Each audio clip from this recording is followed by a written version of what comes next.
Viewers, मैं हूं जुल्फ़िज़ादा अपने यूट्यूब चैनल के साथ। आज बात करेंगे कि मियां नवाज शरीफ वतन पहुंच गए। उन्होंने खिताब भी कर दिया और जो इस्तकबाल होना था वो भी हो गया। अब आगे क्या होना है उस पर ज़रा बात करेंगे। तो सबसे पहले गुजारिश है कि चैनल को सब्सक्राइब करें, साथ में बेल वाला बटन ज़रूर प्रेस करें ताकि हमारी आने वाली हर वीडियो आप तक बर वक्त पहुँच सके। वीडियो लाग पसंद आए तो लाइक करें और शेयर ज़रूर करें। कमेंट्स में अपनी राय से भी आगाह करें। तो ये जो हमारी सियासत हमारे मुल्क की जिस घन चक्कर में घूम रही है, बिलाखिर मियां नवाज शरीफ 4 साल के बाद वतन आ गए, पहुंच गए। मुझे तो 2011 का वो ज़माना याद आया जब इसी मीनार पाकिस्तान पे इस किस्म का जलसा हुआ था और इमरान प्रोजेक्ट को लॉन्च किया गया था। ये चक्कर दहाइयों से चला आ रहा है। ये चक्कर क्यों चला आ रहा है, इसके जिम्मेदारान कौन हैं, वो तो अलग बात है, लेकिन उस पर भी बात करेंगे। मियां नवाज शरीफ आए, कह रहे कि उसका अच्छा इस्तकबाल हुआ। कोई कह रहा है 60,000 लोग थे, कोई 70,000 बता रहा है, कोई लाख बता रहा है, कोई 1.5 लाख बता रहा है। अच्छा, कुछ लोग जो है वो कंपेरिजन करना चाह रहे थे। जब शहीद मोहतरमा बेनज़ीर भुट्टो गालवन 86 में आई थी तो उसका जो इस्तकबाल हुआ था, मुझे नहीं लग रहा है कि ये इस्तकबाल उस सतह का था।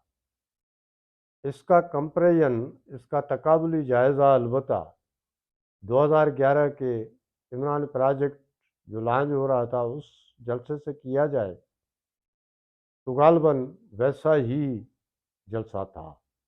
लोग थे, नो डाउट, पूरे मुल्क से लोग गए हुए थे, लेकिन नवाज शरीफ ने जिस तरह से दोबारा एंट्री ली है वो भी ऐसा ही लग रहा है जैसे 4 साल बाद मियां नवाज शरीफ को फिर से लॉन्च किया जा रहा है। क्योंकि जो इंतज़ामी सहूलतकारी थी और जो उसको प्रोटोकॉल था और जो उसके तकरीर में कॉन्फिडेंस था, तो लग नहीं रहा था कि कोई अपोजिशन का सियासतदान या कोई सियासतदान तकरीर कर रहा है। मुझे तो बल्कि ऐसे लगा कि इस वक्त जो हमारी इस्टब्लिशमेंट की एजेंडा है, उसकी एजेंडा की वो वजाहत कर रहा था। मुआशी बेहतरी लानी है, बेरोज़गारी महंगाई का खात्मा करना है, लोगों को रोज़गार देना है। मेरे अंदर में किसी के लिए कोई इंतकाम नहीं है, मेरे अंदर में ज़ख्म भी बहुत हैं, लेकिन मैं सब्र कर रहा हूँ। तो मसला ये है कि नवाज शरीफ की सतह जैसा सियासतदान भी अभी तक, जो 3 बार वजीर आजम रहा हो, वो अभी तक ये बताने के लिए तैयार नहीं है अवाम को कि मुल्क को इस मुआशी दलदल में ढकेलने वाले कौन थे। हालांकि जब लंदन से आने का ऐलान हुआ था, वहाँ पे जब उसने बात की थी तो 5-4 नाम भी ले लिए थे कि जब तक इनको इंसाफ के कटहरे में नहीं लाया जाएगा तब तक मुल्क तरक्की नहीं कर पाएगा। लेकिन देखते देखते नवाज शरीफ जहाँ तक पहुँचे तो वो बयानिया ही गायब हो गया। अब मसला ये है कि तकरीर करते हुए ये महसूस हो रहा था जैसे वजीर आजम खिताब कर रहा हो। तो भाई, अगर तो नवाज शरीफ को इस तरह से लॉन्च करना था तो बेहतर तो ये था कि एयरपोर्ट से सीधा उसको प्राइम मिनिस्टर हाउस पहुंचाया जाता और जाके कुर्सी पे बिठाया जाता। फिर इलेक्शन और ये जो झंझट है सियासत के, ये तकरीरें, ये लोगों को परेशान करने की ज़रूरत ही क्या थी।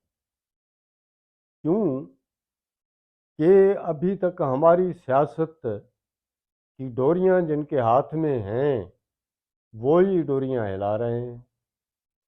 2011 में उन्होंने चाहा तो इमरान खान को लाके इक़्तिदार की कुर्सी पे बिठाया, उनको लॉन्च किया, 2011 में जलसा करवाया, उसके बाद धरने दलवाए, उसकी मुकम्मल तौर पर सहूलतकारी की गई। और अब जब मियाँ नवाज शरीफ वापस आए हैं तो उसकी उससे ज़्यादा बल्कि सहूलतकारी की गई।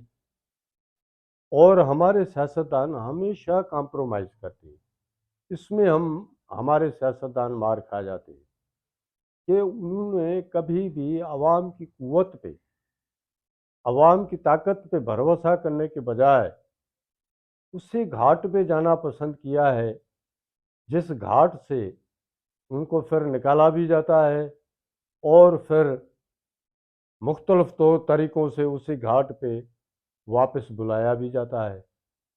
मुझे नहीं लग रहा कि नवाज शरीफ जो तकरीर कर रहे थे उसे तो ये अंदाज़ा हो रहा था कि उसको ये खातरी कराई गई है, उसको यकीन दिलाया गया है कि मुस्तकबिल के वज़ीर आज़म वो हैं, क्योंकि वो फ्यूचर का जो प्रोग्राम दे रहा था, जो ऐलानात कर रहा था, वो तो वही हैं जो इस वक्त हमारी रियासत की एजेंडा है।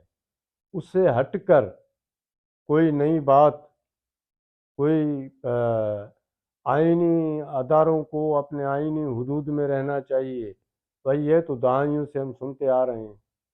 उन अदारों को आइनी हुदूद में किसने रखना है, अदारों को आइनी हुदूद में किसने लाना है, पार्लियामेंट की बालादस्ती किसने तस्लीम करवानी है, और जो आइन से तजावुज़ कर चुके हैं वो कौन है, उनका कोई अता पता नहीं है। उनका नाम लेने तक हमारे सियासतदान अभी तक तैयार नहीं हैं और इक़्तिदार के लिए उन्हीं कुव्वतों से जाके कॉम्प्रोमाइज़ करते हैं कुर्सी की खातिर कि जिन्होंने उनको किसी न किसी तरीके से, किसी न किसी तौर तरीके से गैर जमहूरी अंदाज से बल्कि कहा जाए कि इक़्तिदार से निकला हुआ होता है। अब भी सूरत हाल वही है। मेरा ख्याल है कि नवाज शरीफ रियासत की एजेंडा लेके आए हैं और उसी की तकमील के लिए वो आगे भी काम करेंगे। मुझे नहीं लगता कि नवाज शरीफ में सियासी तौर पर ऐसी कोई ख़ास तब्दीली आई है, वो मुझे नज़र नहीं आया, उसके खिताब से भी नज़र नहीं आया। तो अब देखते हैं बहरहाल कि फ्यूचर में, मुस्तकबिल में आए हैं, खिताब किया है, अभी उसकी सियासी सरगर्मियों से पता लगेगा। और जाहिर है जितने मामलात जिनसे वो तय करके आए हैं वो भी कोई ज़्यादा अरसा छुपे नहीं रहेंगे, ये मामलात अनफोल्ड होंगे। लेकिन अब ये नज़र आ रहा है कि शायद इलेक्शन होंगे, जो पहले डाउट था कि इलेक्शन होंगे नहीं होंगे, एक लग रहा है कि अब इलेक्शन होंगे। और उसमें यह है कि बहरहाल इमरान खान अभी तक इलेक्शन में दूर दूर तक नज़र नहीं आ रहे हैं, बल्कि आज सुप्रीम कोर्ट में मिलिट्री कोर्ट्स के हवाले से जो हियरिंग हो रही है उसमें तो वफाकी गवर्नमेंट ने जो मुतफरक दरख्वास्त दाखिल की है, अदालत को बता दिया है कि 9 मई के वाक़यात में जो मुलज़मान मुलविस थे उनका मिलिट्री कोर्टों में ट्रायल शुरू हो चुका है। इसका मतलब ये है कि 9 मई का जो है मास्टर माइंड, उसका फिर क्या होगा। लगे ऐसे रहा है कि इमरान खान का फ्यूचर भी मिलिट्री कोर्ट में ही ट्रायल होगा फ्यूचर में, और इलेक्शन में वो हिस्सा नहीं ले पाएंगे। हालांकि उसने बड़ी कोशिश की हैं, कर रहे हैं कि किसी तरीके से सदर अलवी के ज़रिए कोई मामला तो हो जाए, कोई माफ़ी तलाफ़ी हो जाए, लेकिन अभी तक जो सूरत हाल नज़र आ रही है कि इमरान खान के लिए इलेक्शन में कोई गुंजाइश नज़र नहीं आ रही है। अब मैदान जो है वो सजा है नज़र ये आ रहा है कि सिर्फ नवाज़ शरीफ के लिए, इसलिए कि मेरा ख्याल है कि इस्टब्लिशमेंट इस वक्त जिस मुआशी बदहाली से निकलना चाह रही है, उनमें उनको नवाज़ शरीफ एक उम्मीद के तौर पर नज़र आ रहा है, जो नून लीग का बयानिया भी है, नैरेटिव भी है। उम्मीद है पाकिस्तान मियाँ नवाज़ शरीफ इस्टब्लिशमेंट के लिए भी शायद नवाज़ शरीफ ही उम्मीद का किरणा है, तो उसको ले आए हैं।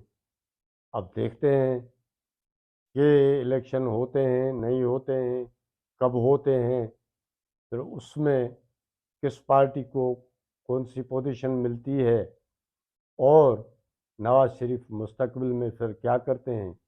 कुछ लोगों का तो ख्याल है कि अभी तक मियाँ नवाज़ शरीफ ने अंदर में बातें रखी हुई हैं, जब वो इक़्तिदार में आएंगे तो यकीनन वो हिसाब किताब चुकतू करेंगे।